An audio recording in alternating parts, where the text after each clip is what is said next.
Graham, you cover Africa on, with your channel, CCTV. You perhaps know familiar with some of the things that Bola is saying. Policies not implemented, recommendations, they go nowhere, sit in somebody's desk, perhaps even rot there. Is that what you experience following stories in Africa? People make recommendations, they hold conferences, nothing happens after that. Yeah, you're quite right. I mean, there's no denial that almost, you can say, 70-80% of the decisions are not being practiced. But then again, I mean, it doesn't really matter if you are coming together and you make decisions and you don't practice them. I also don't have a problem at looking at the past. But then again, how about we see the other side of what's happening in Africa?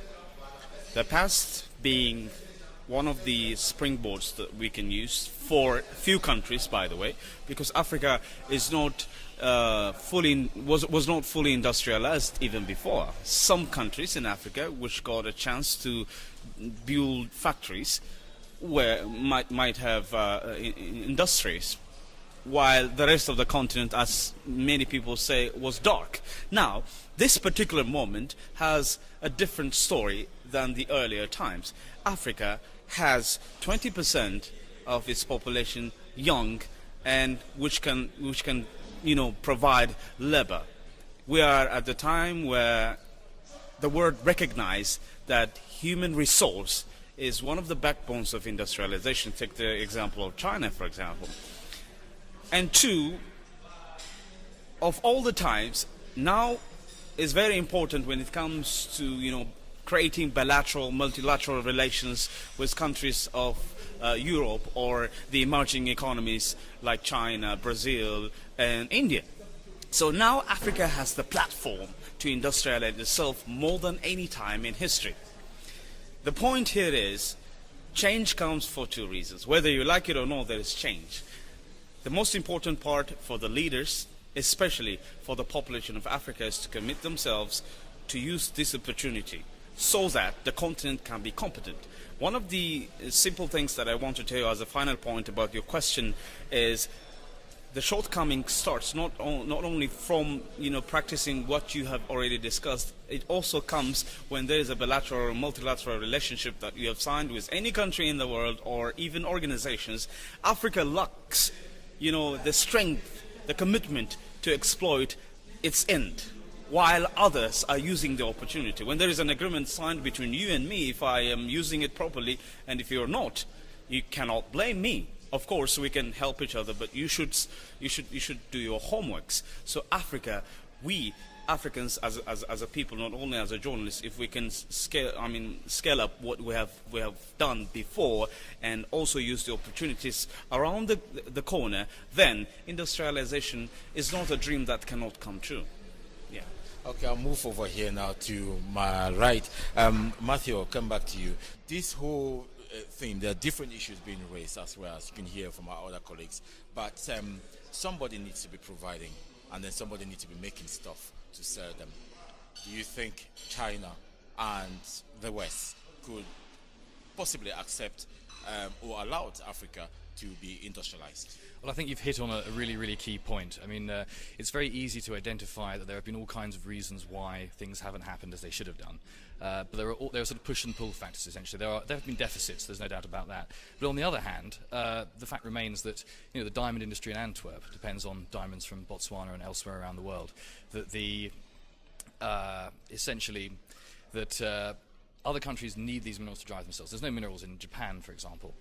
So there's a lot of pressure to maintain the status quo as it is. And I think the best way, as my colleague just said, the best way to tackle this problem is essentially to work as a continent. So instead of, for example, an iron ore miner looking to play off Cameroon versus South Africa or Guinea or Liberia, that by working together under the auspices of the African Union, which needs greater powers to be able to enforce this, you can ensure that you don't have people playing off a beggar than a neighbour policy. And I think that's really important. Really important points as well, Matthew has mentioned there, Omar. How do you find the African Union in terms of organizing conferences like this and following up the continuity? Yeah, before talking about the African Union's capacity, I would like to add something on the earlier point, whether the rest of the world, the developed world, would allow Africa to industrialize or not. Earlier, the African Union Commission's Commissioner for Economic Affairs was saying Africa should industrialize whether the rest of the world allows or not. I think that's a great point, and that's a very critical point. It doesn't have to be on the will of others that Africa industrialize. It is for its own sake that Africa should industrialize, and certainly there are a lot of vested interests on whether Africa should industrialize or not, and I understand a lot of interest groups would do whatever they can to make sure that doesn't happen because it's a matter of interest. But it should happen. Whether they like it or whether they allow it or not, it should happen. That's the way I see it. Africa didn't gain its independence because others wanted. It's not the case. Africa got its independence because it wanted to become independent. It wanted to end that barbaric past. So that same case should be repeated here. Whether others want or not, Africa should industrialize, and South Africa presents a very good example for that. We heard earlier from a South African expert that previously South Africa used to export 100% of its manganese as iron ore. Now 25% of it is processed inside South Africa, where the 75% is still exported as ore.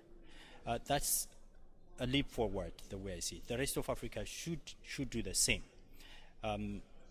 As to the African Union's capacity... Before that, I would like to challenge the point of Omar when it comes to whether the others want it or not that Africa should develop. Well, I have no problem with the technicality of the idea, but then again, how about we use this chance instead of thinking about the matter for challenging the others? We are going to develop, so if you're trying to stand on our way, then there's going to be this and that.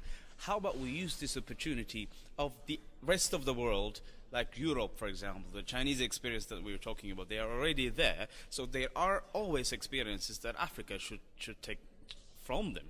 So I believe there's no other world that is not interested in the development of Africa. It depends on how we ourselves are going to, use the opportunity to exploit whatever is in there. Of course, there is always a political will and intention, economic interest behind every relationship. Now, our problem, as I was saying earlier, is how about we use that advantage for our own good? Instead of thinking, okay, this country or this organization is going to prevent us from industrialization because they're going to be challenged. Okay, that's a good way of thinking about it, but we can use it. Like, for example, you can mention this. Environment is one of the biggest challenges of Africa's industrialization, whether we believe it or not, because the rest of the world used the chance of the world's environment. It's been abused. Africa should find a healthy, as they say, a positive way of development. That being the case, there are also other things that Africa should learn from the industrialization of other countries. So this joint effort being exerted towards Africa's industrialization is what makes the continent get whatever it desires or dreams of. That's what I wanted to Yeah. Excuse me, he said something, more things is very good, but I should mention something. If we look about the West or the United States or China, we should put in our mind also, all of these countries has its own interests in Africa. It's not give for you anything for free. No, he has also interests here, so he wants to take from you as a political situation, as political support for other way, as he needs for economic from you also. Says if you look to China, as my friend mentioned, China now is a big power in all over. It's second economic in all over the world, and he already stayed in most of African countries. So we look to how can we use this to benefit from this China, from United States, from Europe.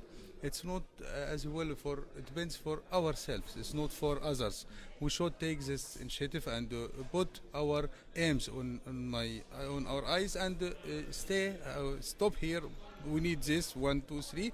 We should put concrete plan for us to make more progress in our continent. Yeah. So basically, there's the partnerships need to exist with the rest of the world for this kind of industrialization process to happen. I think that's what I gathered there. Omar, Guillaume, just challenge your observations there. It says you still stand by what you said? Yeah, I still stand by my points because a simple example, like I mentioned earlier, is the independence of Africa. But the recent past, not even 3 decades ago, South Africa was under apartheid regime, and the rest of the world just watched by. South Africa ended that era, not because the rest of the world wanted and helped it. It's just because essentially the native South Africans wanted that. Second, the rest of Africa wanted and helped that. So that ended. So it's all on yourself.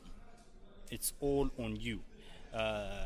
With that point, I would go back to the comments of the South African expert earlier this morning. Africans need to be clever, smart when dealing with the rest of the world. That comes with visionary leadership. That comes with seriousness. That comes with putting Africa at heart, first and foremost. If you have these things, these elements across Africa, in the leadership and the public, you'll make sure you'll always keep Africa's interest. And if you keep Africa's interest in your negotiations, in your bilateral or multilateral relationships, you'll make sure that you were not taken hostage or you are not taken advantage of. And then Africa can move on its own. And as a part of the world, Africa can still interact with the rest of the world, but not from others' perspective.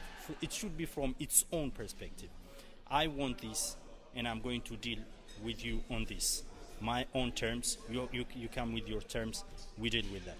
Otherwise, currently, Africa doesn't have that leverage. That's why I said Africa needs to have the political leverage, the economic leverage. And I believe industrialization would give that leverage. And processing things here and trading it in Africa, either within a country or among African countries, certainly will give you that leverage.